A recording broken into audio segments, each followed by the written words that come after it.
Hey, this is Paris. I hope you enjoyed the Data Vampire series that we did back in October. It's had a fantastic response.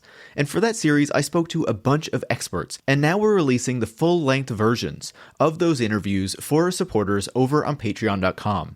And I wanted to give you a preview of what those interviews sound like, so you can consider whether to go to patreon.com/techwon'tsaveus, become a supporter yourself, so you can learn even more about the important topics that we dug into in that special series. So enjoy this clip from my interview with Émile Torres. So we've talked about a lot of aspects of this stuff in the past, of course, and you've written about much more. For this series in particular, I'm interested in learning a bit more about Nick Bostrom's simulation theory and like where that comes from and how he formulated it.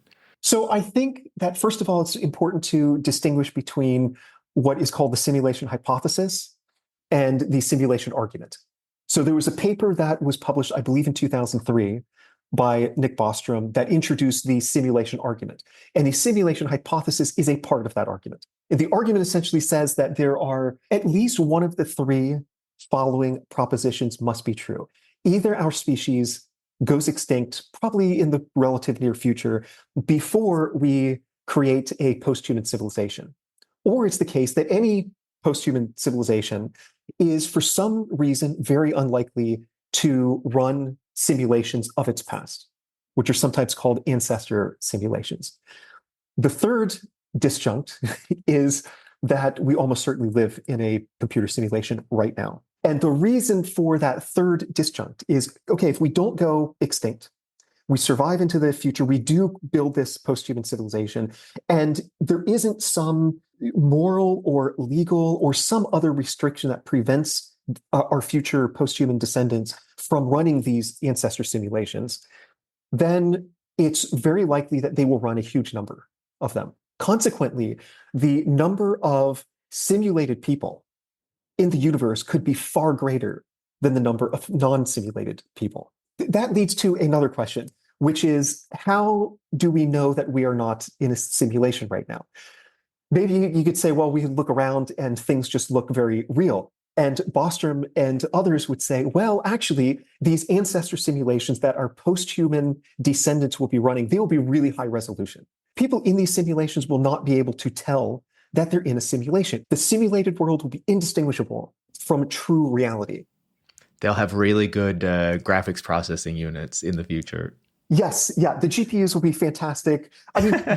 I mean, maybe our post-human descendants will, start to colonize space, and they will have figured out how to convert matter that they come across, in the universe into a material, a hypothetical material called computronium.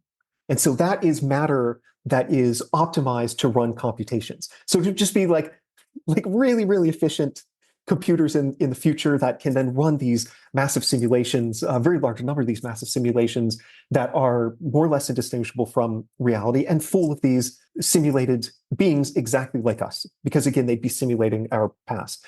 So if there's no way to sort of empirically determine, or there's no known way at this point to empirically determine whether or not we are in a computer simulation right now, what do you do? Well, then he says, what we ought to do is use the principle of indifference, which just says that if you have no extra information, you should just consider that you're just an average entity in the set.